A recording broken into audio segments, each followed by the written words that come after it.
তো প্রথমে একটা প্রশ্ন দেখতে পাচ্ছি আমরা, সেটা হলো যে ছোট প্রশ্নগুলোর উত্তর দাও। শূন্য কি ধরনের পূর্ণ সংখ্যা?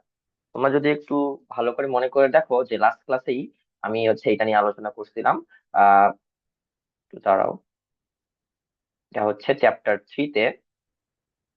হ্যাঁ, এখানে আসো।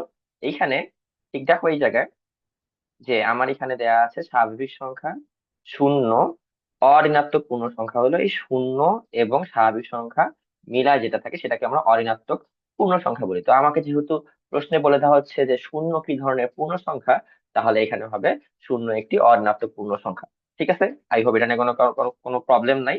এরপরে আসি, বলছে যে অনুপাতের একক থাকে না কেন। অনুপাতে একক থাকে না কেন, এটা আমি বলছি যে খুবই ইম্পর্টেন্ট একটা কোশ্চেন। ইভেন তোমাদের ডেমো ক্লাসেও বলছি, সেটা সলিউশনও তোমরা পেয়ে গেছো যে অনুপাতের কোনো একক নেই, কারণ একই ধরনের রাশিগুলিকে ভাগ করা হয় তাই তাদের এককগুলি বাতিল হয়ে যায়। ঠিক আছে, আচ্ছা এরপরে আসি। এরপরে হচ্ছে সংখ্যা রেখার বাম পাশে কোন সংখ্যা থাকে। তো সংখ্যা রেখা আমাদের এরকম থাকে, এই পাশে থাকে হচ্ছে নেগেটিভ গুলো, মাঝখানে থাকে শূন্য, দেন হচ্ছে এই পাশে থাকে হলো পজিটিভ গুলো।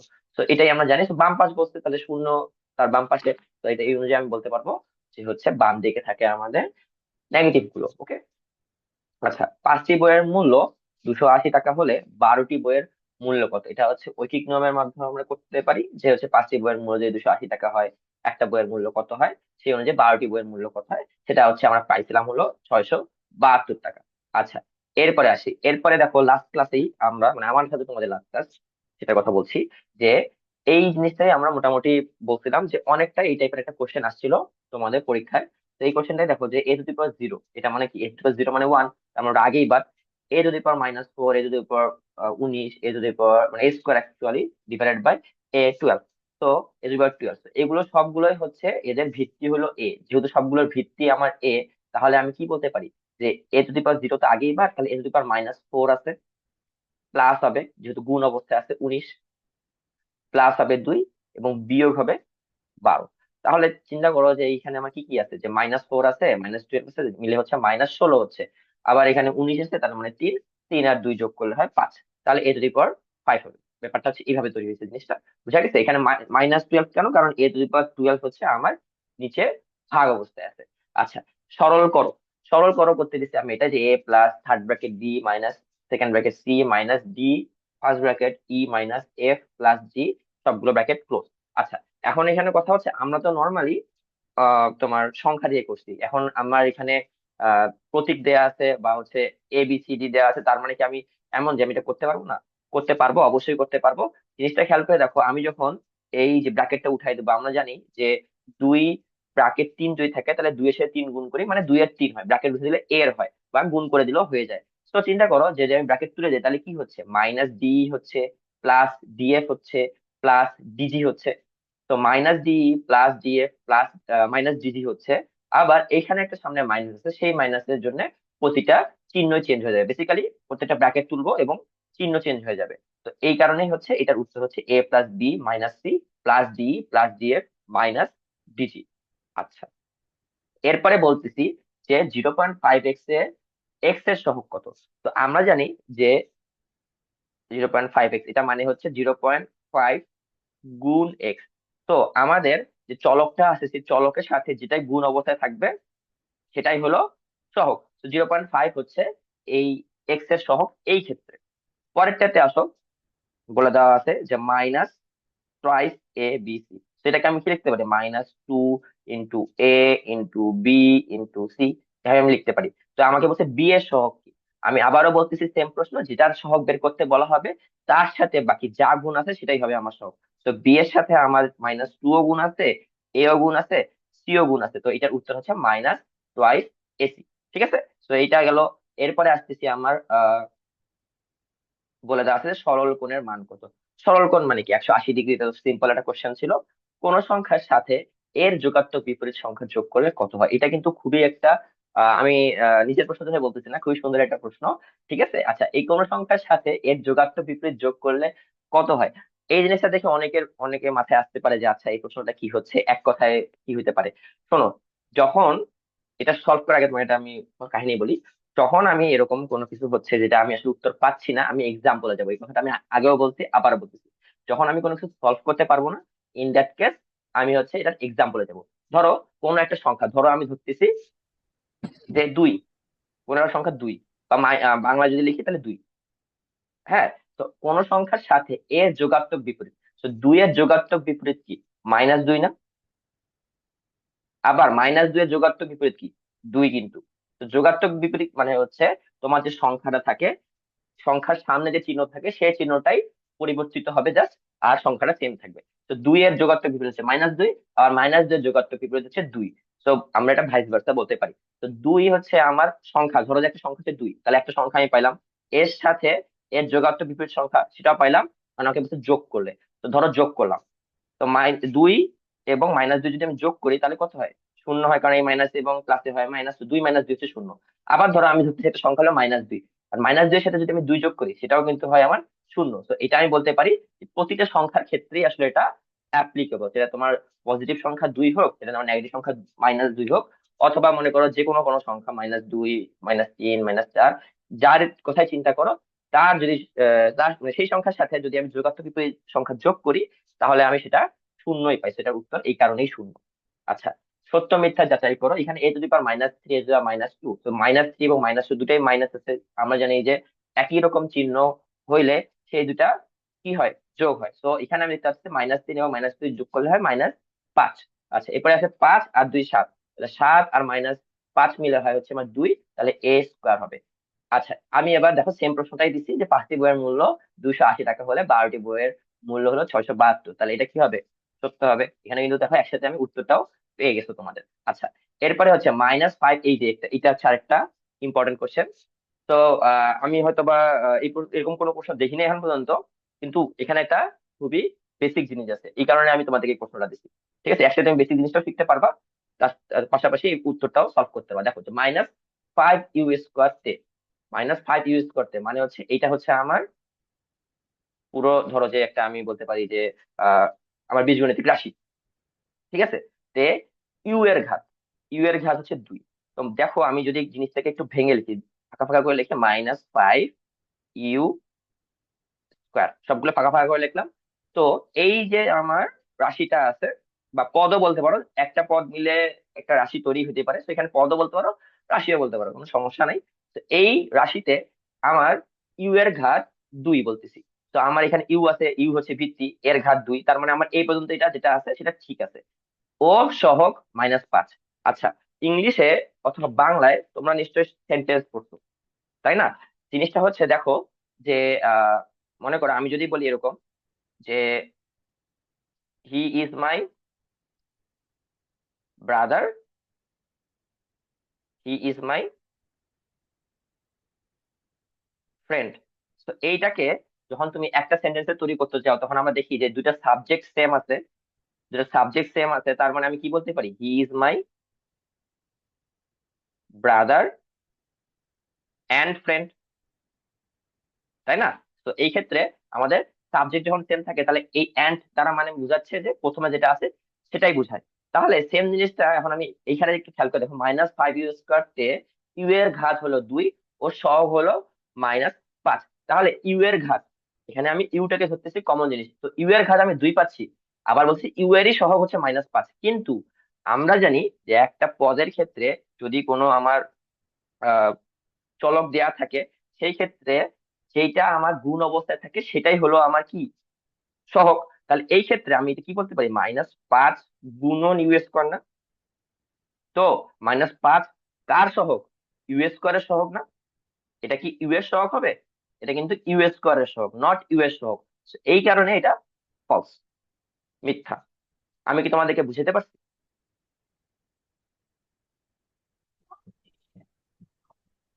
আমি কি তোমাদেরকে গ নাম্বারটা বুঝাতে পারছি জি ভালোভাবে? স্যার। আচ্ছা, ঠিক আছে। তো এইখানে আছে তোমার মানে ম্যাথটা তো আসলে দেখে মনে হচ্ছে সহজ, বাট কথার মার কাছে কিন্তু আরেকবার বুঝাবেন? মানে, আরে বলো তানজিলা। এটা আরেকবার বুঝাবেন? আচ্ছা, আরেকবার বুঝাচ্ছি। দেখো এখানে হচ্ছে -5u² তে ইউ এর ঘাত 2। ইউ এর ঘাত কি? ইউ জানি আমার এখানে আছে চলক, তার ঘাত আমি জানি যে 2, মানে ইউ এখানে ভিত্তি, তার ঘাত আমি 2 পাচ্ছি, পাওয়ার 2 পাচ্ছি, ঠিক আছে। কিন্তু আমি বলতেছি আবার ইউ এরই সহগ হচ্ছে -5, কিন্তু ইউ এর তো সহগ -5 না, আমার এখানে ইউ² এর সহগ হচ্ছে -5। কেন? কারণ আমরা চলকের সাথে যেটা গুণ অবস্থা থাকে সেটাই আমাদের জানি যে সহগ হয়। তো এখানে চলকটা কি, এখানে কিন্তু চলক কিন্তু আমার ইউ স্কোয়ার, কিন্তু আমি এখানে বলে দিচ্ছি ইউ এরই সহগ হচ্ছে -5। সেটা আমি তোমাদেরকে ইংলিশ গ্রামারের মাধ্যমে বুঝাই দিলাম যে কেন আসলে ইউ এর ইউটাই বুঝাচ্ছে। বুঝতে পারছো? জি স্যার। আচ্ছা, এই কারণে আমার কোশ্চেনটা করা। আমি এখন পর্যন্ত এরকম কোনো কোশ্চেন দেখি নাই, বাট আমি এসে তোমাদেরকে একসাথে জিনিসটা শিখাও দিলাম, জিনিসটা বুঝতে পারলাম। তো এখন থেকে যদি তোমাদের কখনো বলে দেওয়া হয় যে ঘাত কি, সরি ঘাত বলতেছি, সহগ কোনটা, মাথায় এটাই রাখবা যে আমার যে চলকটা আছে তার সাথে যেটা গুণ অবস্থা আছে। খেয়াল করে দেখো, আমি একটু আগে এই যে এক্স এর সহগ বের করার ক্ষেত্রে বলছিলাম যে -0.5 হচ্ছে গুণ অবস্থায় আছে। এই ক্ষেত্রে দেখো বি, আমার হচ্ছে বি এর বের করতে হচ্ছে, বি এর সাথে গুণ অবস্থায় আছে -2 AC বা টয়েস এসি যেটা বলো। তো এই জন্য হচ্ছে এটা সহগ হচ্ছে। আচ্ছা, এরপরে আসি 10 স্যার। 20। আচ্ছা সুমাইয়া জামান, আমি সবার প্রশ্ন একবারই পড়ে নিচ্ছি, আমি আগে সবগুলো একটু শেষ করি, হ্যাঁ। তো 10 20 ও 30 আছে, সবাই হচ্ছে প্রশ্নগুলো লিখে রাখো, আমি একবারে সবগুলো প্রশ্ন নেবো। 10 20 ও 30-এর লসাগু হচ্ছে 60। তো এটা ঠিক আছে। -10 মাইনাস 20 সমান সমান হচ্ছে -10। তো মাইনাসে মাইনাসে এখানে হচ্ছে +20। তো -10 এবং +20 মিলে হয় আসলে 10, নট -10। তো এই কারণে এটা false। আচ্ছা, এখানে আমার গেল, এখানে দেখো যে সত্য, সত্য মিথ্যা, এবং আমি লিখেও দিচ্ছি যে কারণ ইউ এর ঘাত 2 কিন্তু ইউ স্কোয়ারের সহগ -5। সত্য আর মিথ্যা হলো, উত্তর হলো 10, এটা বলে দিছি। আচ্ছা, এরপরে হচ্ছে 3 নাম্বারটা দেখো, একজন বিক্রেতা পারিশ্রমিক হিসেবে প্রতিদিন 200 টাকা পায় এবং পাশাপাশি পণ্য বিক্রি করে পণ্য বিক্রির 25% মজুরি পায়। মার্চ মাসে সর্বমোট 10,200 টাকা বেতন পেল। সে কত টাকার পণ্য বিক্রি করেছিল? এরকম একটা প্রশ্ন খুব সম্ভবত আমি 2022 অথবা 23 সালে দেখছি, বাট ওখানে ছিল যে প্রতি মাসে। আমি জাস্ট প্রতি মাসের জায়গায় মার্চ মাসটা অ্যাড করে দিছি, এবং এখানে 10,000 টাকা ছিল, আমি 10,200 করে দিছি। আচ্ছা, এখানে প্রতি মাসের জায়গায় কেন মার্চ মাস করছি সেটা একটু বলি। প্রতি মাস মানে আমরা নর্মালি জানি 30 দিন করে, আমরা জানি যে এক মাস সমান সমান 30 দিন, বাট আমি এক্স্যাক্টলি মার্চ মাস বলছি, মানে আমার মাসে আছে 31 দিন। এখন আমাকে যদি জানুয়ারি মাস বলতো 31 দিন, এখন আমাকে যদি কেউ বলতো ফেব্রুয়ারি মাস 28 দিন, কিন্তু আমাকে যদি কেউ বলতো একটা লিপ ইয়ার লাইক ফেব্রুয়ারি মাসে 2024 সালে ফেব্রুয়ারি মাস, তখন কিন্তু আবার 29 দিন হয়ে যেত। তো আমি হচ্ছে ম্যাথের পাশাপাশি কথার মার কাছে কিছু জিনিস একটু চেঞ্জ করে দিচ্ছি। মার্চ মাস কথাটা আমি উল্লেখ করে দিচ্ছি। এখন যদি আমি চাইতাম এই যেটা আমার নভেম্বর মাস, নভেম্বর মাস যদি উল্লেখ করতাম তাহলে 30 দিন হতো, কিন্তু আমি যদি ডিসেম্বর মাস বলতাম দেন এটা কি হতো, 31 দিন। তো সেই অনুযায়ী হচ্ছে আমাদের দিনটা কত সেটা। এখন আমি এটার সলভটা দেখো টাইপ করে দিছি একবারে, তো আমার মনে হয় এখানে বলে দিলে এনাফ। তো দেওয়া হয়েছে দৈনিক বেতন হচ্ছে 200 টাকা, মানে আচ্ছা ব্যাপারটা বলি, সে হচ্ছে প্রতিদিন 200 টাকা করে পায়, মজুরি সে 200 টাকা করে পায়, এবং সে হচ্ছে দোকানে, মানে দোকানে এসে বিভিন্ন জিনিসপত্র বিক্রি করে, যে যতগুলো জিনিস বিক্রি করতে পারবে সেই জিনিসের যে দামটা আছে তার 25% সে প্রতিদিন করে মজুরি পাবে। তো এখন যদি সে ধরো যে আমি বলতেছি একটা চানাচুর, ধরো যে একটা চানাচুর 10 টাকার একটা চানাচুর বা 100 টাকার একটা চানাচুর, ধরো 100 টাকার একটা চানাচুর সে বিক্রি করলো, সারাদিনের কিছুই বিক্রি করেনি, সে 100 টাকার চানাচুর বিক্রি করলো, তার দৈনিক বেতন সে 200 টাকা পাইলো, এবং ওই যে চানাচুরের 25%, তো চানাচুরটা যেহেতু 100 টাকা, তাহলে ওর 25% হচ্ছে 25 টাকা। তো তার ডেইলি ইনকাম হবে 225 টাকা, মানে সে 200 টাকাটা পাবে, এবং একটা চানাচুর বিক্রি করার কারণে সে এক্সট্রা 25 টাকা পাচ্ছে। এখন যদি সে দূরে চানাচুর বিক্রি করতো তাহলে সে 50 টাকা পাইতো, কারণ কি তার খরচ হয়েছে 200 টাকা। ঠিক আছে, তো ব্যাপারটা হচ্ছে এইরকম। এখন মনে করো যে কেউ একজন 1,000 টাকার জিনিস বিক্রি করছে, ধরো যে সে 10টা চানাচুর বিক্রি করছে, সারাদিন আর কিছুই বিক্রি করে নাই, 10টা চানাচুর বিক্রি করছে, তাহলে তার মানে দৈনিক বেতন 200 টাকার সাথে সে আরো পাইতে হচ্ছে 250 টাকা, কারণ 1,000-এর 25% হচ্ছে 250। ঠিক আছে, তো এইটাই। আচ্ছা, তো দৈনিক বেতন সে 200 টাকা পাচ্ছে। এখন আমরা জানি মার্চ মাসে সে পাচ্ছে মানে মার্চ মাসে সে হচ্ছে টোটাল টাকা পাচ্ছে 200 × 31, কারণ মার্চ মাসে আমরা জানি 31 দিন থাকে। তো 200 × 31 হচ্ছে 6,200 টাকা। তাহলে 6,200 টাকা সে দৈনিক বেতনের হিসাবে 6,200 টাকা পাচ্ছে। কিন্তু পণ্য বিক্রি করে সে পায় হচ্ছে 4,000 টাকা। পণ্য বিক্রি করে 4,000 টাকা পাচ্ছে, মানে আমি হচ্ছে টাকাটা পাচ্ছি 4,000, যেমন আমি বললাম যে 25 টাকা আমি পাচ্ছি, কিন্তু আমার মেইন যে পণ্যর টাকার কথা ছিল 100 টাকা। আবার যখন আমি 250 টাকা পাচ্ছিলাম, তাহলে মেইন পণ্যের দাম কত ছিল? 1,000 টাকা। সেম, আমি 4,000 টাকা পাচ্ছি, তাহলে মেইন পণ্যের দাম কত, এটাই এখন আমাকে বের করতে বলা হয়েছে প্রশ্নে। তো তার বিক্রিত পণ্যের পরিমাণ হচ্ছে ক টাকা, ধরে ধরে নিচ্ছি আমরা। তো বিক্রিত পণ্যের 25% সে পায়। তো ক যদি 4,000 টাকা হয়, তো 4,000 মানে ক হবে হচ্ছে 4,000 টাকার 25%। কেন? কারণ এটারই হচ্ছে 25% সে পাচ্ছে। তার মানে এখন আমি কস্ট মাইনাস ওয়ান এইভাবে ইয়ে করে করে এখন এখান থেকে তুমি মনে করো 16,000 টাকা পাচ্ছি। ঠিক আছে। আচ্ছা, আহ আচ্ছা হোল্ড অন সেকেন্ড, এখানে 4,000 ভাগ হবে, হ্যাঁ এটা ভাগ হবে, নট টাকা, এটা 4,000 ভাগ হবে, হ্যাঁ। ঠিক আছে। আচ্ছা, এরপরে আসি, আমাকে হচ্ছে বলছে যে 5 বছর পর পিতা ও পুত্রের বয়সের অনুপাত হবে 11.5 5:7, পুত্রের বর্তমান বয়স হচ্ছে 30 বছর, তাহলে পিতার বর্তমান বয়স কত? এই টাইপের একটা প্রশ্ন আমি কিন্তু আগের বারও দিয়ে দিয়েছিলাম। তো one kind of same, but মানে সেম প্রশ্ন আমি একটু জাস্ট হচ্ছে পরিবর্তন করে দিচ্ছি। দেখো যে 5 বছর পর পিতা ও পুত্রের বয়সের অনুপাত হবে এত। তো 5 বছর পরেরটা বলছে, বর্তমান বয়সের কথা কিন্তু বলে না, কিন্তু পুত্রের বর্তমান বয়স দেওয়া আছে 30 বছর।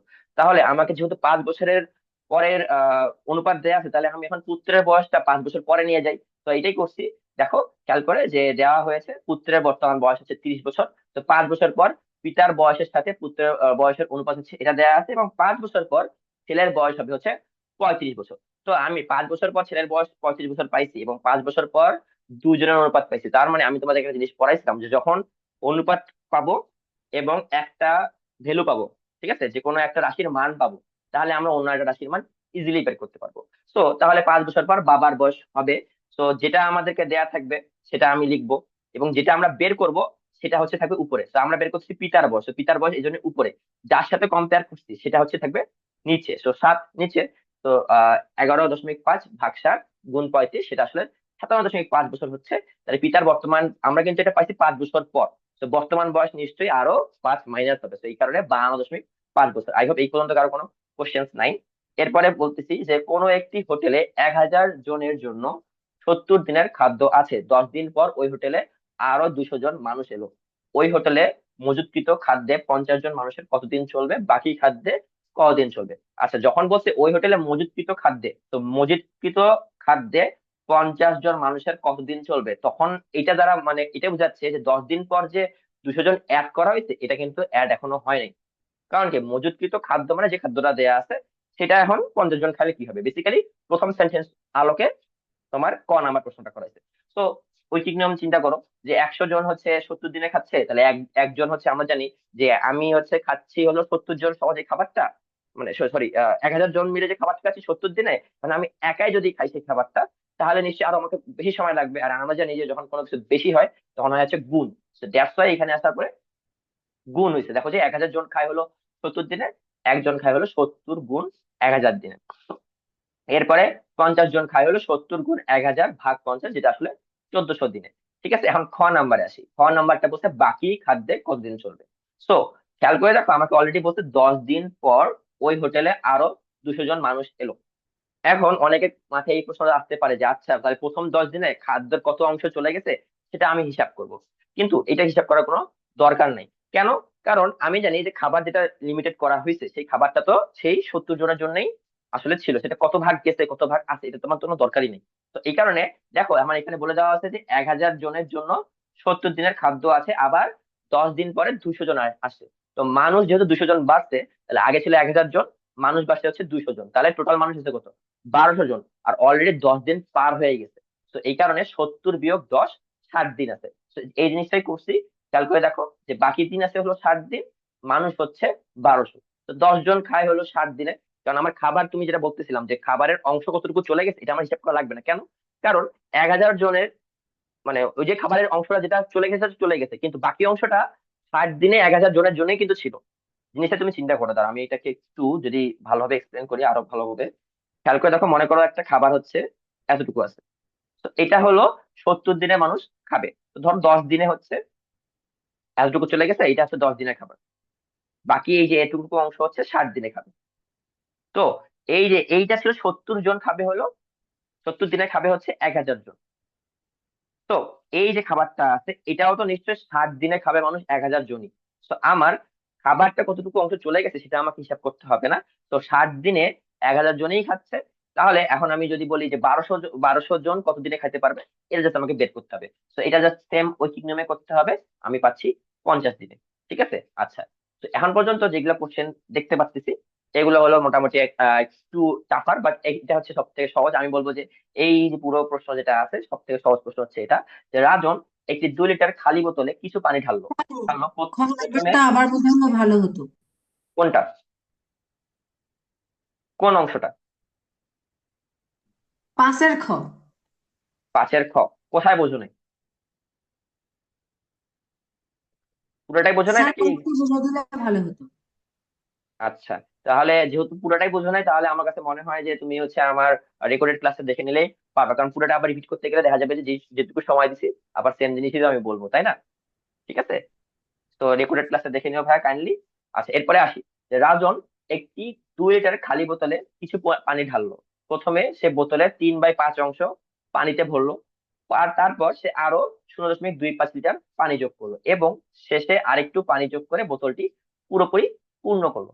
তবে রাজন প্রথমে কত লিটার পানি ঢেলেছিল? তো প্রথমে সে বোতলে 3/5 অংশ ঢালছে। এখন আমি তো বলছি একটা জিনিস খেয়াল করে দেখো, এখানে আছে একটা হচ্ছে অংশ, আর এটা কিন্তু লিটার। তো আমি যদি ধরো যে একটা 2 লিটার বোতল ড্র করলাম, সাপোজ আমি একটা 2 লিটার বোতল ড্র করলাম, মোটামুটি এরকম একটা বোতলই তো হয়, ধরো আমি ড্র করলাম। তো এইটার কিন্তু পুরোটা হচ্ছে 2 লিটার, কিন্তু এর অংশগুলো আমি এইভাবে চিন্তা করি। ঠিক আছে? তো অংশ এবং লিটারের মধ্যে কিন্তু অবশ্য পার্থক্য আছে, এই জিনিসটা মাথায় রেখে ম্যাথ গুলো করতে হবে। তো খেয়াল করে দেখো, 2 লিটার খালি বোতল আছে, তাহলে পুরোটা 2 লিটার খালি বোতল। তো এর 3/5 অংশ, সে এখন 3/5 অংশ, এখন যদি আমি 5 ভাগ করি, ধরো এই যে 1 ভাগ, 2 ভাগ, 3 ভাগ, 4 ভাগ, আর এটা ধরে উপরটা 5। তো এখন 3/5 অংশ ধরে যে 1, 2, 3, এতটুকু পর্যন্ত কত লিটার পানি আছে এটা এখন আমি বের করবো। তো এখন 3/5 অংশ 2 লিটারের, সেটা আমি এখন বের করবো। তাহলে 2 এর সাথে এখন 3/5 গুণ করলেই আমি পাচ্ছি যেটা আসলে 6/5 লিটার পাচ্ছি। এরপরে আমাকে আবার বলে দেওয়া হচ্ছে যে সে আরো 0.25 লিটার পানি যোগ করলো। তাহলে সে হচ্ছে প্রথমে 6/5 লিটার পানি যোগ করছে, এরপরে 0.25 লিটার কিন্তু পানি যোগ করছে, নট অংশ। তো এখানে আবার খেয়াল করে দেখো লিটার বলছে। তো এই জন্যই আমি হচ্ছে সে আরো যখন অ্যাড করার পরে 0.25 লিটার যোগ করার পর পানি ভর্তি হয়েছে এত লিটার, 6/5 প্লাস 0.25, সো 1.45 লিটার। এখন আমাকে 6 নম্বরে বলছে শেষে কত লিটার পানি ঢেলেছিল, কারণ আমাকে এখানে বলছে শেষে আরেকটু পানি যোগ করে বোতলটি পরিপূর্ণ করলো। তো পরিপূর্ণ করা হয়েছে, তার মানে পুরোটাই হয়েছে। তো পুরোটা হচ্ছে আমার 2 লিটার, এবং আমি আগে ঢালতে হচ্ছে 1.45, তাহলে আমার বাকি কতটুকু ঢালতে হবে? 0.55 লিটার। তো বেসিক্যালি এটা হচ্ছে আমাদের দৈনন্দিন জীবনের কাহিনীর সাথে রিলেটেড করে করা কোশ্চেনটা। তো আমার কাছে মনে হয় এই প্রশ্নটা সলভ করতে তোমাদের বেশি কষ্ট হয়নি। তো এরপরে দেখো যে একটি ক্রিকেট ম্যাচের 20 ওভারের প্রতি ওভারে সংগৃহীত রান নিচে দেওয়া হলো। তো রানগুলো দেয়া হয়েছে এখানে। তো উপাত্তগুলোর মধ্যক নির্ণয় করো। তো আমি এটা খুবই ভালোভাবে এক্সপ্লেন করে দিছি, যে দেখো যে আমাদেরকে মধ্যক নির্ণয় করতে গেলে প্রথমে হচ্ছে ঊর্ধ্বক্রম অনুসারে সবগুলো কিন্তু সাজিয়ে নিতে হয়। হ্যাঁ, সেটা ঊর্ধ্বক্রম বলো, তুমি অধক্রম করলেও অধক্রম করতে পারো, আর আমি ঊর্ধ্বক্রম অনুসারেই সাজাইছি, কারণ এটা মানে স্বাভাবিকভাবে পিছন থেকে আমরা আমরা ছোটবেলা থেকে কি পড়ছি? 1 2 3 4 5 6 7 8 9 10, এটাই তো পড়ছি। আমরা কিন্তু 12 11 10 এভাবে পড়ি নাই। পিছন থেকে করাটা বেশি টাফ হয়ে যায়, সময় তোমাদের বাঁচাতে হবে, তাই না? এখন তুমি যদি পিছন থেকে করো, ধরো যে অধক্রম আমি করতেছি, তো তুমি পিছন থেকে করতেছি, তখন দেখা যাবে যে আমার কঠিন হয়ে যাচ্ছে। আর ঊর্ধ্বক্রম করলে ছোট থেকে বড় করতেছি। ঠিক আছে মুতাসিম? স্যার আমি তো মানে ক নাম্বারটা মধ্যক আমি অন্য উপায়ে করছি, তাহলে কি হবে? অন্য কোন সূত্র কোন দিয়ে। উপায়, কোন উপায় করছো? উত্তর ঠিক থাকলে হয়েছে। উত্তর 8 বের হয়েছে। হ্যাঁ, তাহলে ঠিক আছে, সমস্যা নেই। আচ্ছা, এখন দেখো 4 5 5 6 6 এরকম আমি সংখ্যাগুলো পাইছি। তো আমরা জানি যে যখন আমাদের সংখ্যাগুলো জোড় হয় তখন একটা সূত্র, যখন আমাদের বিজোড় হয় তখন আরেকটা সূত্র। তো আমি এটাতে এখানে টোটাল মান দেয়া আছে 20, গুণা লাগবে না, কারণ আমাকে অলরেডি 20 ওভারের কথা বলে দেওয়া হয়েছে। তো যারা যারা গুণে সময় নষ্ট করছো তাদের জন্য আমি বলবো যে তোমরা প্রশ্নটা ভালোভাবে খেয়াল করবে, যে 20 ওভারের কথাটা কিন্তু বলে দেওয়া হয়েছে, তো গুনতে হবে না আমার কতগুলো আছে। তো আমি বুঝতেই পারতেছি যে জোড় সংখ্যা, সেই কারণে মধ্যক বের করতে গিয়ে আমি 20/2 তম মানে যে সূত্রটা আছে সেই সূত্র অ্যাপ্লাই করে দশম এবং 11তম পদগুলো যোগফল করে আমি এরকম 8 পাচ্ছি। ঠিক আছে?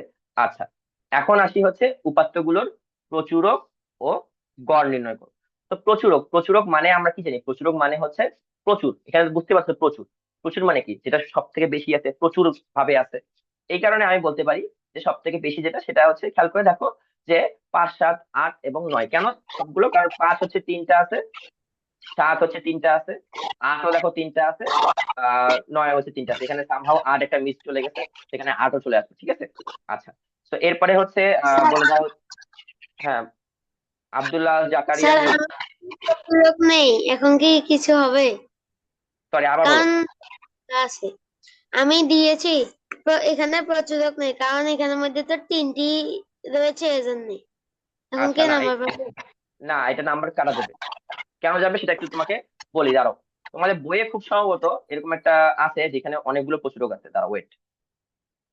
উম এই তো প্রচুরক, তাই না? একটু দাঁড়াও।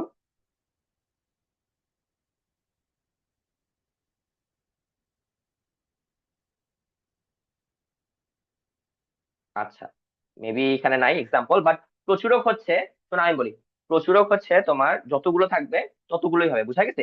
এর মানে ধরো যে তোমার এখন এরকম একটা দিল যে এক এক দুই দুই তিন, তো এখানে প্রচুরক হচ্ছে এক এবং দুই, দুইটা। কিন্তু যখন তোমার এক দুই তিন চার এই টাইপের জিনিস দিবে তখন কোনো প্রচুরক থাকবে না, বুঝা গেছে? যদি সংখ্যাগুলো সবগুলো একটা একটা একটা একটা করে থাকতো তাহলে কোনো প্রচুরক থাকবে না, যেটার একটা সলিউশনে তোমাদের এক্সারসাইজ দেওয়া আছে।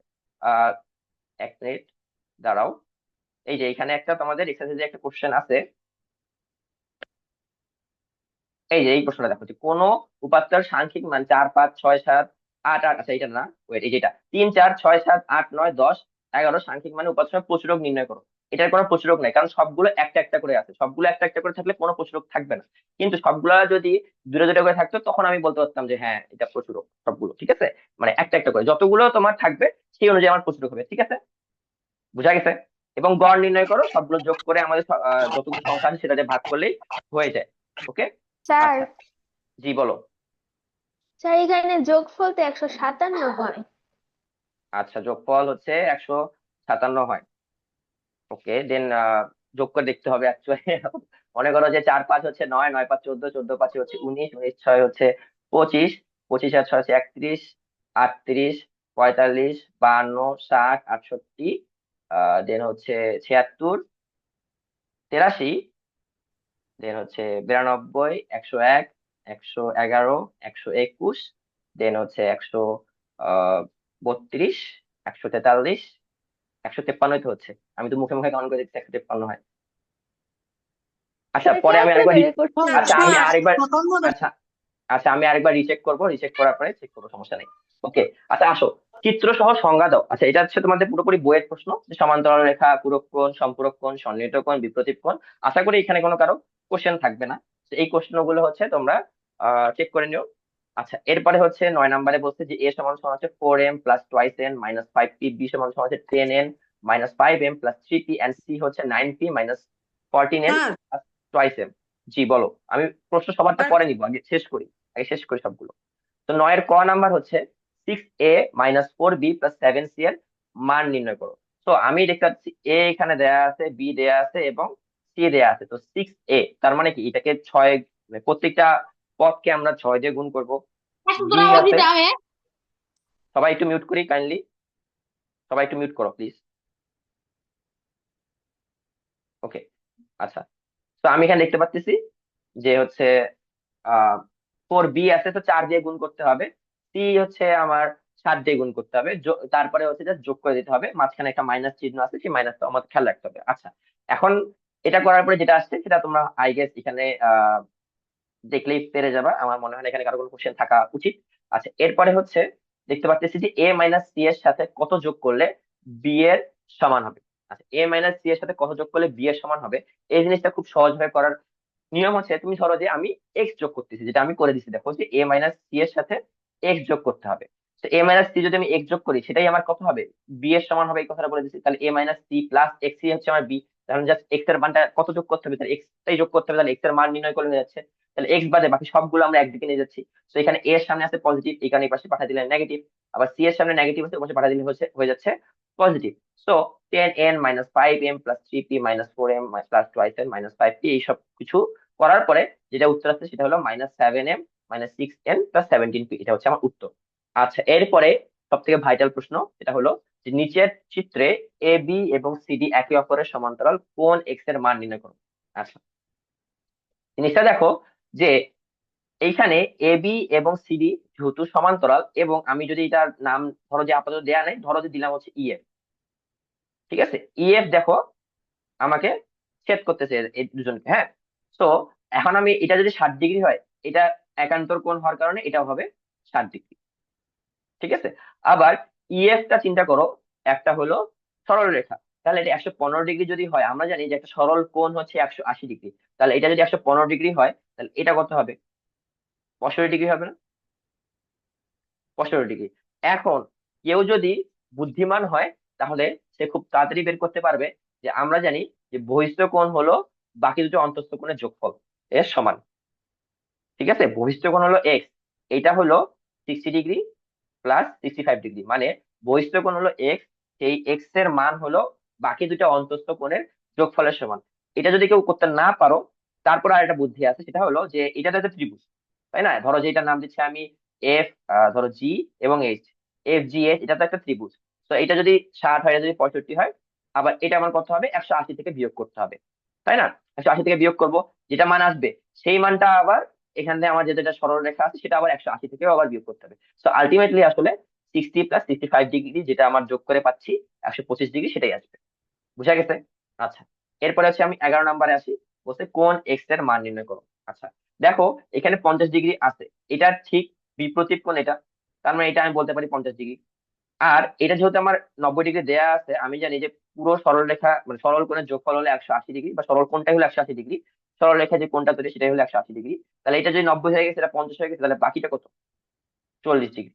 আচ্ছা, আমরা জানি যে হচ্ছে আমাদের সমদ্বি আহ কোণ, আমাদের হচ্ছে সমদ্বিবাহু ত্রিভুজ যেটা আছে, সেটা হলো 40 ডিগ্রি যেহেতু আমার এটা তৈরি হচ্ছে, এটা অপোজিট কোণ হচ্ছে আমার এটা, আর এই সাইডের অপোজিট কোণ হচ্ছে এটা। তো আমি জানি যে যেগুলো সাইড সমান, বা আমার যেগুলো হচ্ছে দিক সমান, তার ঠিক বিপরীত কোণগুলো হয় সমান। তার মানে এটা 40 ডিগ্রি হচ্ছে, এটা হবে আমার 40 ডিগ্রি। তাহলে 40 ডিগ্রি 40 ডিগ্রি চলে যাচ্ছে, তাহলে এক্স এর মান কত হবে? 100 ডিগ্রি, কারণ পুরোটাই হচ্ছে আমার ত্রিভুজ। একটা ত্রিভুজের তিন কোণের সমষ্টি হচ্ছে 180 ডিগ্রি।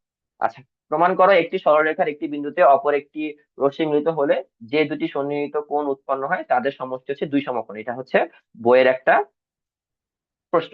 আই হোপ এটা তোমরা পারছো। এরপর 13 নম্বরে বলতেছি যে ছেলেদের জন্য 9টি ক্যাডেট কলেজ এবং মেয়েদের জন্য 3টি ক্যাডেট কলেজ রয়েছে। মেয়ে ক্যাডেটের সংখ্যা 150 জন, যেখানে ছেলে ক্যাডেটের সংখ্যা হলো 450 জন। ছেলে ক্যাডেট কলেজ এবং মেয়ে ক্যাডেট কলেজের অনুপাত কত? মেয়ে ক্যাডেট এবং ছেলে ক্যাডেটের সংখ্যার অনুপাত কত? ছেলে ক্যাডেট কলেজের সংখ্যা মেয়ে ক্যাডেট কলেজের সংখ্যার কত শতাংশ? মেয়ে ক্যাডেটের সংখ্যা ছেলে ক্যাডেটের সংখ্যার কত শতাংশ? আচ্ছা, এই প্রশ্নটা করার মেইন উদ্দেশ্য হচ্ছে তোমাদের 9টা ক্যাডেট কলেজ আছে, 3টা ক্যাডেট কলেজ আছে, এবং 150 জন আছে, 450 জন আছে, এটা জানানো, এটা তো জানছো। এরপর আরেকটা জিনিস হচ্ছে অনুপাতের বিষয়টা, অনুপাত এবং শতাংশ ব্যবহারটা, যেটা আমি তোমাদেরকে ক্লাসে অলরেডি বলছি। তো এখন খেয়াল করে দেখো, অনুপাত যখন আমরা নির্ণয় করি, যারটা সামনে থাকে সেই রাশি অনুযায়ী সেই তার সংখ্যা আমার সামনে থাকবে। তো ছেলে ছেলে ক্যাডেট কলেজ এবং মেয়ে ক্যাডেট কলেজ বলা হয়েছে। তো ছেলে ক্যাডেট কলেজ এবং মেয়ে ক্যাডেট কলেজের অনুপাত যেহেতু বলা হয়েছে, তার মানে ছেলের সংখ্যা যেটা আছে, মানে ছেলে ক্যাডেট কলেজের সংখ্যা যেটা আছে সেটা হচ্ছে 9। তারপরে যেহেতু মেয়ে ক্যাডেট কলেজের সংখ্যার কথা বলা হয়েছে, সেই কারণে হচ্ছে 3। তো এটা কারণ এই কারণে হচ্ছে এটা 9:3 হবে। এটা হচ্ছে 9:3 করছি 3:1 কাটাকাটি করার পরে। আবার একটু পরে আমি বলছি যে মেয়ে ক্যাডেট এবং ছেলে ক্যাডেটের সংখ্যা। তো যেহেতু মেয়ে ক্যাডেটের কথা আগে বলে দেওয়া হয়েছে, তো মেয়ে ক্যাডেটের সংখ্যাটা আগে আসবে, দেন ছেলে ক্যাডেটের সংখ্যা আসবে, তাদের অনুপাত। তো খেয়াল করে দেখো যে 150:450, যেটা আসলে 1:3 আসতেছে। আচ্ছা, এরপরে আসো যে বলে দেওয়া হচ্ছে ছেলে ক্যাডেট কলেজের সংখ্যা মেয়ে ক্যাডেট কলেজের সংখ্যা কত শতাংশ। ঠিক আছে, তো ছেলে ক্যাডেট কলেজের সংখ্যা মেয়ে ক্যাডেট কলেজের কত শতাংশ বলছে। তো আমরা জানি যে আমি তোমাদেরকে একটা ক্লাসে একবার বলছিলাম যে পার্সেন্টেজ মানে হলো উপরে থাকবে হচ্ছে যার তুলনা করব, উপরে থাকবে হচ্ছে যার তুলনা করব, এবং নিচে থাকবে যার সাথে তুলনা করব, যার সাথে। ঠিক আছে, তো কার তুলনা করতেছি? আমরা করতেছি ছেলে ক্যাডেট কলেজের সংখ্যা। তো ছেলে ক্যাডেট কলেজের সংখ্যা যেটা আমরা তুলনা করতেছি মেয়ে ক্যাডেট কলেজের সংখ্যার সাথে, তাহলে আমি এখন চিন্তা করতে পারি যে ছেলে ক্যাডেট কলেজের সংখ্যা কত আছে? 9 আছে, এবং মেয়ে ক্যাডেট কলেজের সংখ্যা কত আছে? 3 আছে। এই কারণে খেয়াল করে দেখো যে 9/3 গুণন 100। ঠিক আছে, সেই কারণে কিন্তু 9/3 হয়েছে, এমনি এমনি 9/3 হয় না, 3/9 তো হইতে পারতো। বাট ছেলে ক্যাডেট কলেজটা আগে বলে দেওয়া হয়েছে, মানে যার তুলনা করতেছি, তাহলে ছেলে ক্যাডেট কলেজের তুলনা করতেছি মেয়ে ক্যাডেট কলেজের সংখ্যার সাথে। আবার পরে দেখো মেয়ে ক্যাডেটের সংখ্যা আমি তুলনা করতেছি ছেলে ক্যাডেট কলেজের, ছেলে ক্যাডেটের সংখ্যার সাথে। তো এই কারণে 150টা উপরে, 450টা নিচে, তার সাথে আমি 100 গুণ করে দিচ্ছি, সেটা হচ্ছে 33.33%। আচ্ছা, এই হলো আমার সলিউশন। এখন প্রশ্ন নেবো, বলো কার কোন কোন প্রশ্ন আছে, সবাই একটু হ্যান্ড রেজ করে, একবারে সবাই প্রশ্ন দিতে পারবা না, সুযোগ যাকে দিব তারা বলবো। আচ্ছা, হ্যাঁ, মাহির বিন হামজা, বলো ভাইয়া। গড়ের যে প্রশ্নটা ছিল ওখানে যোগ করে 157 আসে এবং গড় আসে 7.85। আচ্ছা, ইয়েস স্যার। 157। আচ্ছা ঠিক আছে, তাহলে আমি এটা রিচেক করে তোমাদের মানে যেখানে পাওয়ার কথা সেটা দিয়ে দিবা, সমস্যা নাই ইনশাল্লাহ। আচ্ছা, আর কোন কোন প্রশ্ন আছে?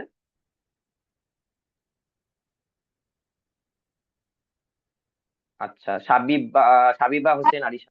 আর আরেকটা প্রশ্ন ছিল। আচ্ছা আচ্ছা, দাঁড়া, পরে আবার আসো, হ্যান্ড রেজ করে রাখো, সমস্যা নেই। সাবিবা হোসেন আরিশা। স্যার 10 নম্বরে 125 ডিগ্রি কেমনে বেরিয়েছে এটা আবার বুঝাবেন? আচ্ছা, এটা একটু রেকর্ডিং ক্লাসটা দেখে নিও ভাই আপু, কারণ হচ্ছে আমি পুরাটা ভালোভাবে বুঝাই দিচ্ছি, ইনশাল্লাহ দেখলেই বুঝতে পারবা, এর বাইরে আর কিছু বলতাম না, একই জিনিসই বলতাম। ঠিক আছে। আচ্ছা, এরপরে হচ্ছে সামিউল বাশির।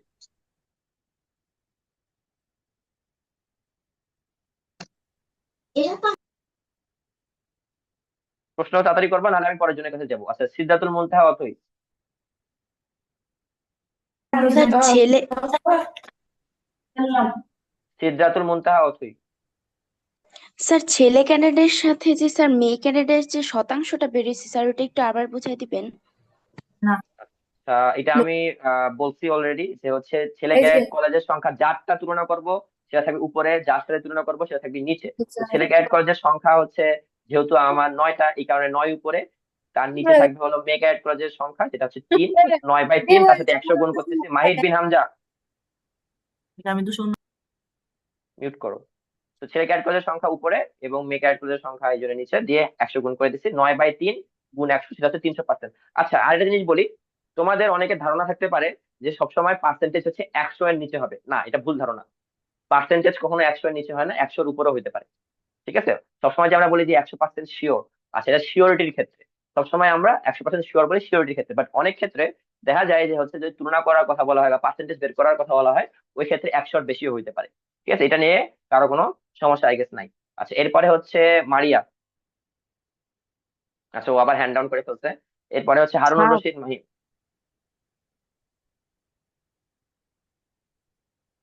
সামিউল বাশির, বলো। এই এই 9 নাম্বারের ওই যে খ নাম্বারটা মানে একটু বুঝি নাই। আচ্ছা, কোথায় বোঝো নাই? এখানে হচ্ছে আমি বলছি যে a মাইনাস হ্যাঁ এর সাথে x যোগ করতে হবে। তো x যোগ করতে হচ্ছে, বাকি সবগুলো এক দিয়ে পাঠিয়ে দিচ্ছি, দেন জাস্ট ভ্যালু গুলো বসাই দিয়ে যোগ বিয়োগ করে দিচ্ছি। ঠিক আছে। এরপরে যদি বুঝে না থাকো, দেন আই গেস আমার রেকর্ডিং ক্লাসটা দেখলে বুঝতে পারবা। আচ্ছা, হারুনুর রশিদ মাহিন। স্যার পরীক্ষায় কি রেখাচিত্রের জন্য আমাদেরকে ড্রাফট পেপার দেওয়া হবে? আচ্ছা, রেখাচিত্র নর্মালি আসে না, বুঝতে পারছো? ঠিক আছে, যদি আসে দেন তুমি গ্রাফ পেপার অবশ্যই পাবা, নাহলে খাতার মধ্যে গ্রাফ পেপার দেওয়া থাকবে, বুঝতে পারছো? আচ্ছা, সাবিবা হোসেন আরিশা।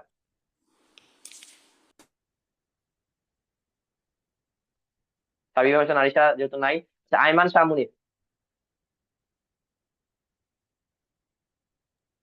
স্যার চিত্র দেখে কোণের মান নির্ণয় যেহেতু 2-3 মার্ক, কিন্তু কেউ যদি শুধু উত্তরটা লেখে এবং সঠিক হয় তাহলে ওইখান থেকে কত পাবে?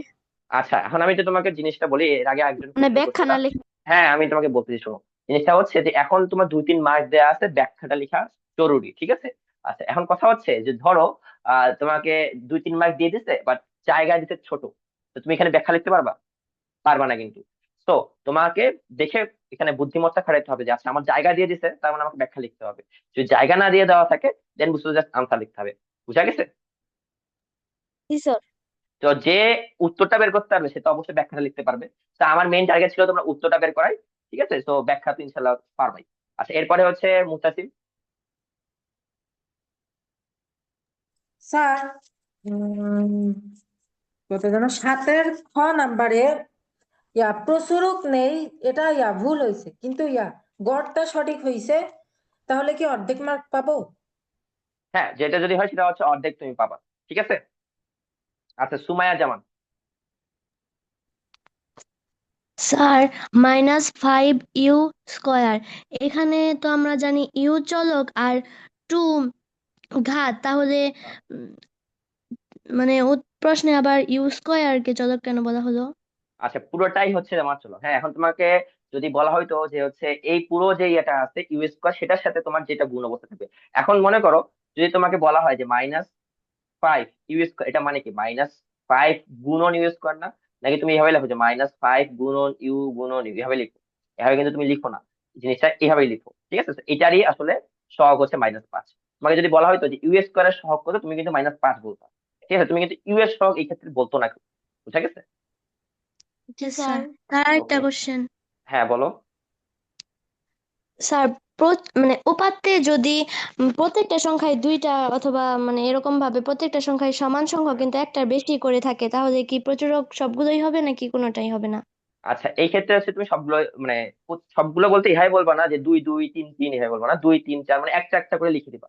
বা যখনই একটা একটা সংখ্যা থাকবে তখন হচ্ছে কোনো প্রচুরক নেই, যেটা তোমাদের বইয়ে আমি তোমাদেরকে দেখাই দিলাম। বুঝা গেছে? স্যার। আচ্ছা, নুজহাত নাওয়াল। স্যার আমাকে 10 নাম্বারটা আবার একটু বুঝাই দিবেন? আচ্ছা, তুমি কাইন্ডলি হচ্ছে আমার ইয়েটা চেক করে নিও, রেকর্ডিং ক্লাসটা, ইনশাল্লাহ ওটা দেখলে বুঝতে পারবা। এরপর যদি বুঝতে না পারো আমার নাম্বার আছে, সেই নাম্বারে অবশ্যই মেসেজ করবা, ঠিক আছে? আচ্ছা, আমাদের আসলে সিলেবাসটা শেষ করতে হবে, তো তো যেহেতু আমার কাছে রেকর্ডিং ক্লাসটা আছেই, তো আমি মানে তোমাদেরকে এটাই রিকোয়েস্ট করবো দেখতে। এরপর যদি বুঝতে না পারো আমার নাম্বার ওপেন আছে, সমস্যা নেই। আচ্ছা, মারিয়া, তাড়াতাড়ি বলো আপু, তুমি মেবি লাস্ট, ইনশাল্লাহ। মারিয়া, তোমাকে ফ্লোর দেওয়া হয়েছে, বলো, কোনো কোশ্চেন থাকলে বলো।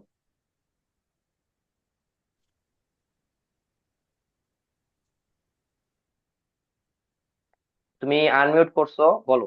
আচ্ছা, নাই, হ্যান্ড ডাউন করে ফেলছো। আচ্ছা, ঠিক আছে। তো এই হলো আমাদের সলিউশন ক্লাস। আই হোপ তোমাদের এখানে থেকে কোনো প্রবলেম যেগুলো যেগুলো বলবা সেগুলো ইনশাল্লাহ সলভ হয়ে যাবে। আচ্ছা, এখন আমরা একটু আসি আমাদের পড়াশোনাতে। তো আমরা হচ্ছে যতটুকু আমি জানি হচ্ছে 6.1 মেবি তোমাদের শেষ করা হয়েছে, তাই না, জি অনুশীলনী? স্যার। আচ্ছা, Yes, six sir. Point one থেকে এখন আমরা যাবো হলো ত্রিভুজ। আচ্ছা, আমি তোমাদের একটা জিনিস বলি, ত্রিভুজ দেখে মনে হচ্ছে যে সহজ, হ্যাঁ, কিন্তু ত্রিভুজকে এখন আমি একটু কঠিন ভাবে তোমাদের সামনে রিপ্রেজেন্ট করতেছি। কেন রিপ্রেজেন্ট করতেছি, কেন বলতেছি, প্রশ্নটা একটু বুঝো ভালোভাবে। ত্রিভুজ, মানে হচ্ছে বুঝতেই পারতেছি তিন, ভুজ মানে হলো আমার ভূমি টাইপের আমরা বলতে পারি, ঠিক আছে? তো তিনটা, জি এক স্যার। কথায় তিন সাইড থাকে, তিন সাইড মিলে হচ্ছে ত্রিভুজ তৈরি হচ্ছে। আচ্ছা, ত্রিভুজ তো বুঝলাম, ত্রিভুজে তিন কোণ আছে, তিনটা সাইড আছে, বা তিন দিক আছে, বা তিনটা হচ্ছে বাহু আছে, এটা বলতে পারি। যেটা যে যেটা বলতে পারো, সমস্যা নাই। তো দেখতে পাচ্ছি এরকম আছে। এখন সমবাহু ত্রিভুজ, সমবাহু ত্রিভুজ মানে কি? সমবাহু ত্রিভুজ মানে হচ্ছে তিনটা বাহুই সমান। আর সমদ্বিবাহু ত্রিভুজ কি? দুটা বাহু সমান। এবং বিষমবাহু ত্রিভুজ কোনো বাহুই সমান না। আচ্ছা, তোমাদেরকে একটু আমি যদি একটু বাংলা পড়াই, হ্যাঁ, একটু হালকা একটু বাংলা টাচ দেই, তো একটা জিনিস খেয়াল করে দেখো, যে সমবাহু ত্রিভুজের দন্ত স আছে, সমদ্বিবাহুতেও দন্ত স আছে, কিন্তু বিষমবাহু ত্রিভুজে মূর্ধন্য স আছে। এইটা কেন, কেউ বলতে পারবা? বি মানে বিপরীত এরকম। না, বি মানে বিপরীত দিয়ে না, যে বলতে পারবা সে হ্যান্ড রেজ করো। সময় বেশি না, অসমান। 10 সেকেন্ড, 10 10 সেকেন্ড সময় দিচ্ছি। আমি আবার প্রশ্নটা বলতেছি, যে সমবাহু ত্রিভুজে দন্ত স, সমদ্বিবাহু দন্ত স, বিষমবাহুতে মূর্ধন্য স, কেন? বিষম দাঁড়াও, ওয়েট সমান ওয়েট, নয়। আমি হ্যান্ড রেজ করতে বলছি। আরে রিয়াসাত, রিয়াসাত। স্যার কারণ বিষমবাহু ত্রিভুজে কোনো ত্রিভুজই সমান নয়। আচ্ছা, এই জন্য কি দন্ত স দিয়ে মূর্ধন্য স হবে, এই কারণে? এটা কোনো উত্তর হইলো? আচ্ছা, তাহলে এখানে আমি স্যার তোমাদেরকে আবার বলতেছি, তোমাদেরকে আমি এখানে বাংলায় সত্য গ্রামার। বিধানের কাজ হয়েছে। হ্যাঁ, সত্য বিধানের কাজ হয়েছে। হ্যাঁ, কি সত্য বিধানের কাজ? এখানে হচ্ছে মূর্ধন মানে ত ত বর্গীয় মানে না না না, আমি বলি দেখো, স্ববর্গীয়। আমি বলি দেখো, সমবাহু ত্রিভুজ বেসিক্যালি আর আমি বলতে চাই, আমি বলতেছি, শোনো, সময় নাই, শেষ করি আমি। সমবানান আমি জানি দন্ত স, ঠিক আছে, সমবানান দন্ত স, এটা হলো মেন জিনিস। কিন্তু বিষম বানানে যখন আমি দেখতেছি বি এর সাথে সম যুক্ত করা হচ্ছে, বি, বি মানে কি? ব যোগ রস্বই না? জি বি স্যার। মানে হচ্ছে ব যোগ রস্বই। তো আমরা জানি কি, অ আ ব্যতীত যে কোনো স্বরবর্ণের পরে দন্ত স থাকে, সেটা মূর্ধন্য স হয়ে যায়, এটা পড়ছো না? জি স্যার। তো দ্যাটস ওয়াই রস্বইয়ের জন্য এখানে দন্ত স থেকে মূর্ধন্য স হয়েছে, এইটাই। আচ্ছা আচ্ছা, যাই হোক, এটা হলো আমার বাংলা তোমাদের পড়ানোর কথা না, জাস্ট বললাম যে বিষম বানান কেন মূর্ধন্য স। আচ্ছা, এখন আমি একটু আসি, যে সমবাহু ত্রিভুজ, সমদ্বিবাহু ত্রিভুজ এবং বিষমবাহু ত্রিভুজের ঘাপলাটা কোথায় লাগে? ঘাপলা হচ্ছে লাগে হইলো এই যে প্রশ্নটা যেটা আমি তোমাদেরকে করছি, এই যে 11 নম্বর প্রশ্নটা যেটা দেখতেছো, খালি এই এই প্রশ্নটাই জাস্ট আমি যদি একটু ঘুরাই দিতাম, সাপোজ আমি, তো বুঝলাম যে এটা 40 ডিগ্রি হয়েছে। কিছু নাই।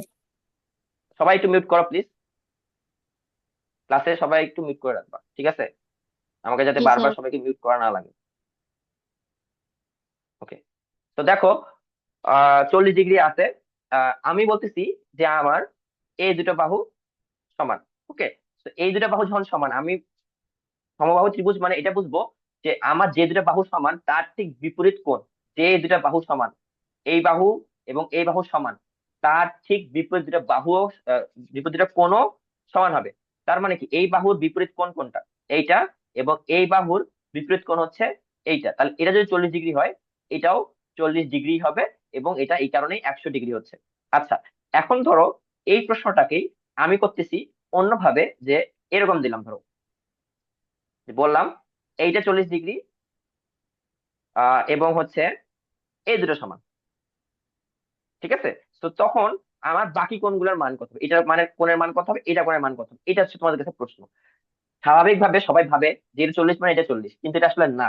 কারণ আমি বলছি যে যে দুটা বাহু সমান, এই বাহু এবং এই বাহু সমান, তার ঠিক বিপরীত দুটা কোণ সমান, তাহলে এই বাহুর অপোজিট কোণ হচ্ছে 40 ডিগ্রি, তাহলে এই বাহুর অপোজিট কোণ হবে 40 ডিগ্রি, তাহলে এটাও 40 ডিগ্রি, আর এইটা তখন হবে 100। ওকে, বুঝা গেছে? আবার ধরো জি স্যার।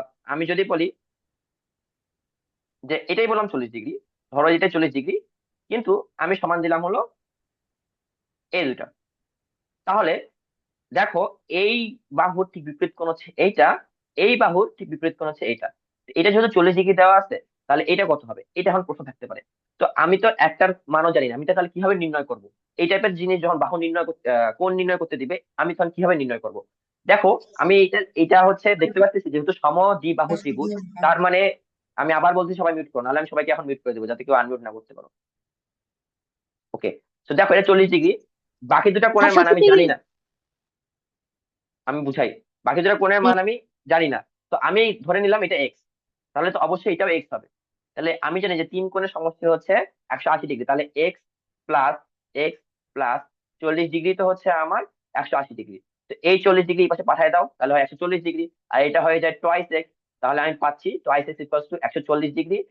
এটা বাদ দিলাম এক্স, তাহলে হয়ে যাবে 70 ডিগ্রি, ঠিক আছে। তাহলে এইটার মান হবে 70 ডিগ্রি, এটার মান হবে 70 ডিগ্রি। তো আমার কাছে মনে হয় তোমরা জিনিসটা বুঝতে পারছো সবাই, যে সমদ্বিবাহু ত্রিভুজ যখন দেওয়া থাকবে এবং যে কোনো দুটা কোণ, সেটা যে কোনো দুটা বাহু, সেটা যে বাহুই হোক, আমার ডান পাশের বাহু হোক, বাম পাশের বাহু হোক, নিচের বাহু হোক, যে কোনো দুটা বাহুর মধ্যে সম্পর্ক যখন করে দিবে, সেই বাহুগুলোর কোনটা কোন কোণ হবে এটা নির্ণয় করাই হলো আমাদের কাজ। ওকে, আচ্ছা, এখন একটা জিনিস আমি বলি, সেটা হলো যে সমবাহু ত্রিভুজ এটা কেন 60 ডিগ্রি হয়েছে? এটার তিনটা বাহুর বা তিনটা কোণের মানই হলো 60 ডিগ্রি, এটা কেন? এটাও সেম লজিক, যে আমরা জানি যে যেগুলো বাহু সমান হয় তার ঠিক বিপরীত কোণগুলো সমান। তো দেখতে পাচ্ছি যে সবগুলো বাহুরই বিপরীত কোণ, এটা এই বাহুর বিপরীত কোণ হচ্ছে এটা, তাহলে এটা 60 ডিগ্রি হলে এই বাহুর বিপরীত কোণ 60 ডিগ্রি হবে, এই বাহুর বিপরীত কোণ 60 ডিগ্রি হবে। আচ্ছা, এটা কেন 60 ডিগ্রি হচ্ছে? কারণ আমরা জানি তিন কোণের সমষ্টি হচ্ছে 180 ডিগ্রি, তো এটা যদি এক্স হয়, তিনটাই আমার এক্স, তাহলে thrice x equals to 180 degree, x হচ্ছে আমার 60 ডিগ্রি। তো এই কারণেই সমবাহু ত্রিভুজের ক্ষেত্রে 60 ডিগ্রি 60 ডিগ্রি 60 ডিগ্রি হয়। এখন সমদ্বিবাহু ত্রিভুজ আসলে নির্ভর করে কোনটা কোন কোণের উপর, ঠিক আছে। আর বিষমবাহু তো বুঝতেই পারতেছো যে একটাও সমান না। আচ্ছা, এই হলো আমাদের সমবাহু ত্রিভুজ, সমদ্বিবাহু ত্রিভুজ এবং বিষমবাহু ত্রিভুজ। এরপরে আচ্ছা, এটা হচ্ছে বাহু ভেদে, ঠিক আছে, এটা হচ্ছে এখন কোণ ভেদে পড়বো। কোণ ভেদে হচ্ছে আমরা জানি সূক্ষ্মকোণী, সমকোণী এবং স্থূলকোণী। সূক্ষ্মকোণ, সূক্ষ্ম মানে কি, আমরা জানি যে ছোট। তো সূক্ষ্মকোণ হচ্ছে তোমার 90 ডিগ্রি থেকে ছোট হবে, এটা হলো সূক্ষ্মকোণী ত্রিভুজ। মানে আরেকটা জিনিস বলি, এটা তোমাদের পরীক্ষায় সত্য মিথ্যা অথবা ফিল ইন দা ব্ল্যাঙ্কস টাইপের জিনিস আসতে পারে, যে সূক্ষ্মকোণী ত্রিভুজের আহ ধরো যেভাবে সত্য মিথ্যা দিচ্ছি, সূক্ষ্মকোণী ত্রিভুজের দুই কোণের আহ তোমার হচ্ছে দুই কোণের মান 90 ডিগ্রি থেকে ছোট এবং একটি কোণের মান 90 ডিগ্রি থেকে বড়, এই টাইপের যদি প্রশ্ন দিয়ে দিই, আনসারটা কিন্তু ফলস। কেন? সূক্ষ্মকোণী ত্রিভুজের ক্ষেত্রে তিনটা কোণের মানই হবে 90 ডিগ্রি থেকে ছোট, একটা ছোট দুটা ছোট হবে না, তিনটাই ছোট হওয়া লাগবে। সূক্ষ্মকোণী ত্রিভুজের মান অবশ্যই তিনটা কোণই ছোট হবে। আর এটা তো বুঝতেই পারতেছে যে দুটা কোণ অবশ্যই 90 ডিগ্রি থেকে বড় হতে পারবে না, একটা কোণই 90 ডিগ্রি থেকে বড় হতে পারবে। যেটা 90 ডিগ্রি থেকে যদি বড় হয়ে যায় তখন হয়ে যাবে সেটা স্থূলকোণ। তো স্থূলকোণী ত্রিভুজের ক্ষেত্রে আমার যে কোনো একটা কোণ হচ্ছে 90 ডিগ্রি থেকে বড় হবে, বাকি দুটা কোণই 90 ডিগ্রি থেকে ছোট হবে, মানে একটা কোণ হবে স্থূলকোণ, বাকি দুটাই হবে সূক্ষ্মকোণ। আর সমকোণী ত্রিভুজের ক্ষেত্রে একটা কোণ হবে সমকোণ, বাকি দুটা হবে সূক্ষ্মকোণ, ঠিক আছে। এটা হলো জিনিস, আমি জিনিসটা যদি লিখে রাখি তাও হবে যে তিনটাই হচ্ছে সূক্ষ্মকোণ, তিনটাই সূক্ষ্ম।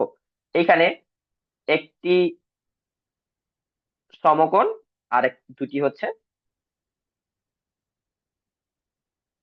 সূক্ষ্ম। আর স্থূল হচ্ছে একটি স্থূল আচ্ছা, স্থূলটার নাম স্থূল কেন? স্থূল মানে কি? স্থূল মানে হচ্ছে একটু মোটা, বুঝতে পারছো? তো 90 ডিগ্রি থেকে মোটা বলতে পারো, বা 90 ডিগ্রি থেকে বেশি। আসলে আসলে এটা স্থূলকোণই নাম হচ্ছে। আর দুটি হলো সূক্ষ্ম। তো এই টাইপের প্রশ্ন যদি তোমাদেরকে ফিল ইন দা ব্ল্যাঙ্কস দেয়, কিংবা ধরো যে ট্রু ফলসে দেয়, সেই ক্ষেত্রে হচ্ছে আমরা এটা নিশ্চয়ই পারবো। আচ্ছা, এরপর হচ্ছে চতুর্ভুজ। চতুর্ভুজ দেখেই বুঝতে পারতেছি যে চারটা ভুজ হবে। চতুর্ভুজ মানে চার ভুজ। তো চার ভুজের ক্ষেত্রে আমরা এরকম দেখতে পাচ্ছি। তো চতুর্ভুজ আহ তোমার চারটা সাইড থাকা লাগবে, চারটা বাহু থাকা লাগবে। তো চারটা বাহুর মানে এখন আমি যদি বলি যে সামান্তরিক, সামান্তরিক সামান্তরিক হচ্ছে দুইটা বিপরীত বাহু সমান এবং প্যারালাল হতে হবে। ঠিক আছে, মানে তোমার সমান্তরাল হতে হবে এক কথায়। সেটা দুইটা বিপরীত বাহু, ঠিক আছে। তো এইটা যদি ধরি আমি, তাহলে এটা কি বিপরীত বাহু? নট এইটা আর এটা। এই দুটাকে বলা হয় হচ্ছে তোমার পাশাপাশি যে সাইড, এই দুটা কি বলা হয়? মনে করো যে আমি যদি এটাকে বলি যে এই কোণ এবং এই কোণের ইয়ে কি, মানে এই কোণের সাথে এই কোণের সম্পর্ক কি?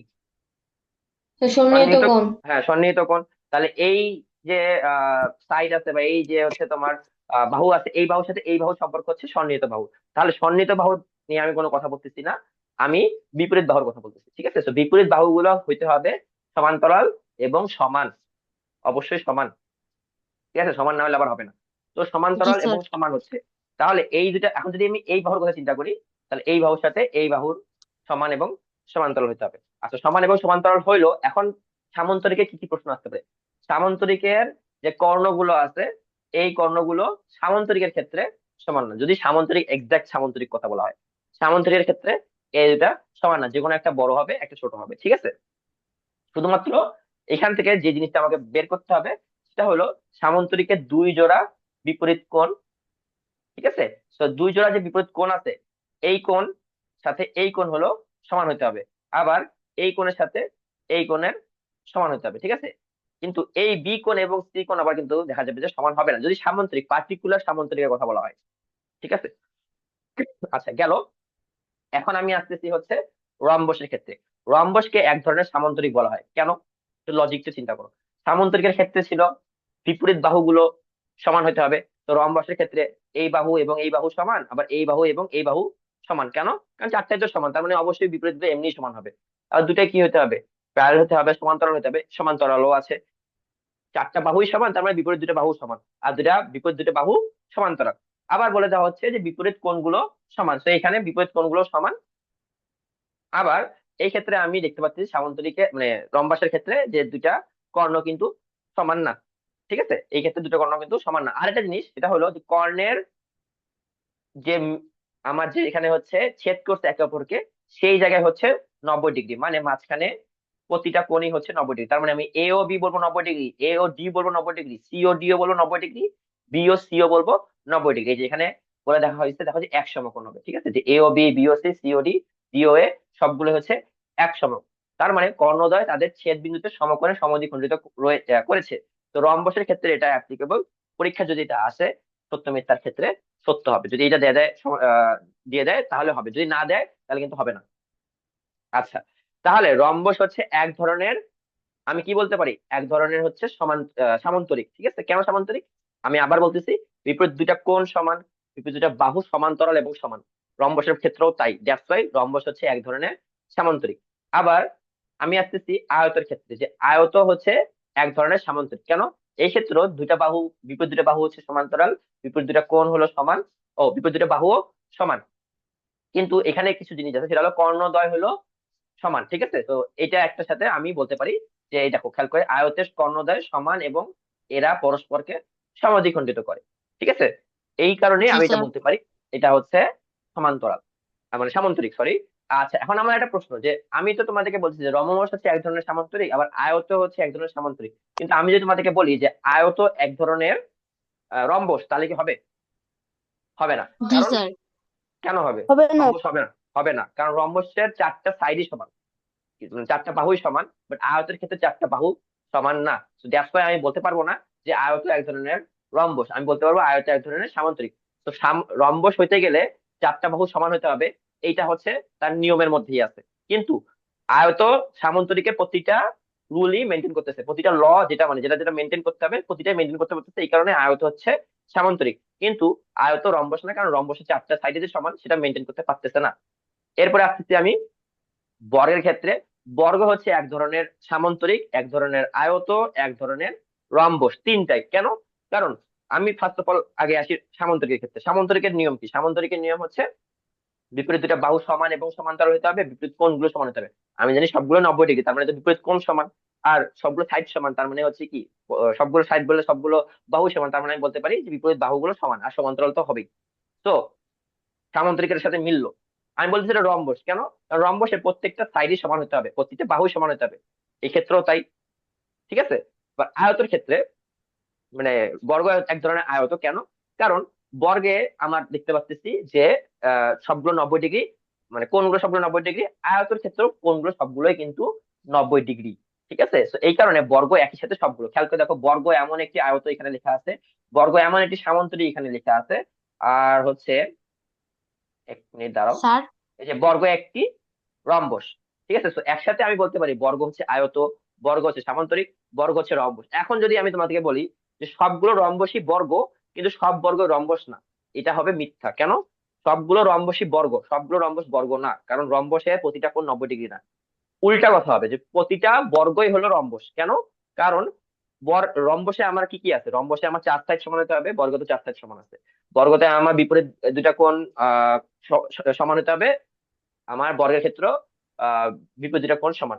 বেসিক্যালি রম্বসের প্রতিটা যে ফ্যাক্ট বলতে পারো, যে প্রতিটা যে রুল যেটা বলতে পারো, ঠিক আছে, প্রতিটাই বর্গ মেনটেন করতেছে, কিন্তু বর্গের প্রতিটা মেনটেন করতেছে না রম্বস। এই কারণে বর্গ হলো রম্বস, কিন্তু রম্বস বর্গ না। আবার আয়ত হচ্ছে বর্গ হচ্ছে আয়ত, বাট আয়ত বর্গ না, কারণ আয়তের চার সাইড সমান না। তো এই টাইপের যদি প্রশ্ন দিয়ে দেয়, বা আমিও যদি দেই, তখন সত্য মিথ্যা যাচাই করতে আই হোপ তোমরা পারবা।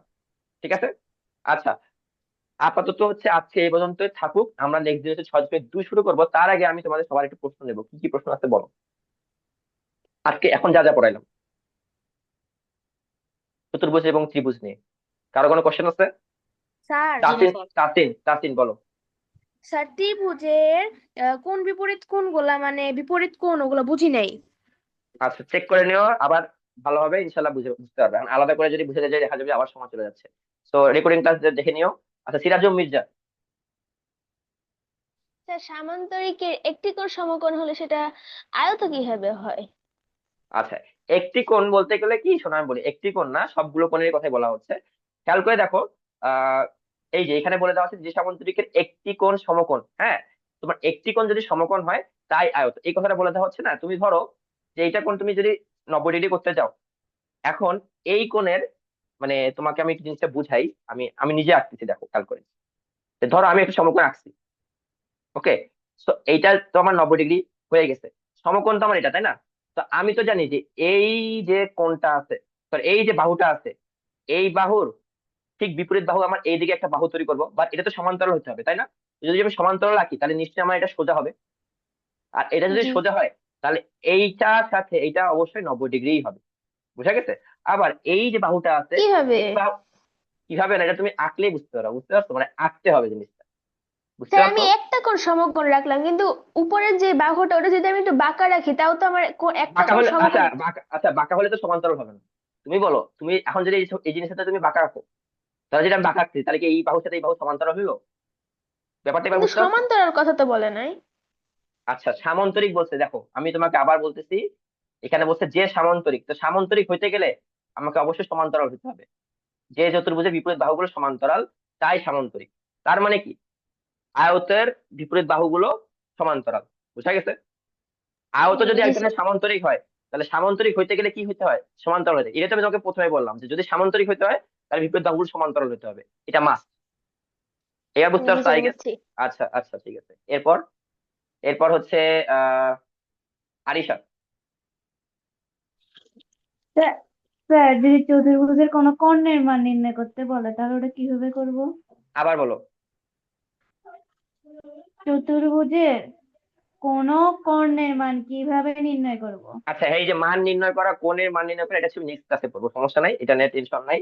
নেক্সট ক্লাসে আমি তোমাকে এটা বুঝাই দেবো, এটা আমার মাথায় আছে, সমস্যা নেই। আচ্ছা, সিদ্ধাতুল মুনতাহা অথই। স্যার এই যে বর্গ একটি রম্বস, স্যার এটা কিভাবে হয় এটা বুঝতে পারিনি।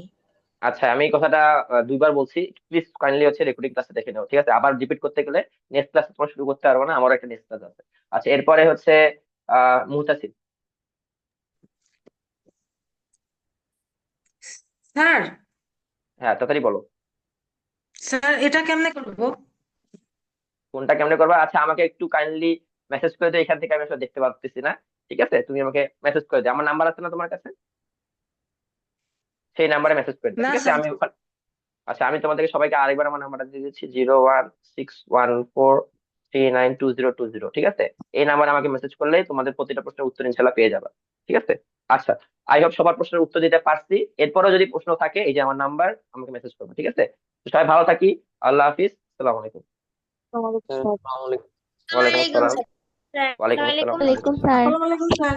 স্যার ওয়ালাইকুম একজন আসসালাম। হাত তুলে আছে দেখতেছি। আসসালামু আলাইকুম স্যার।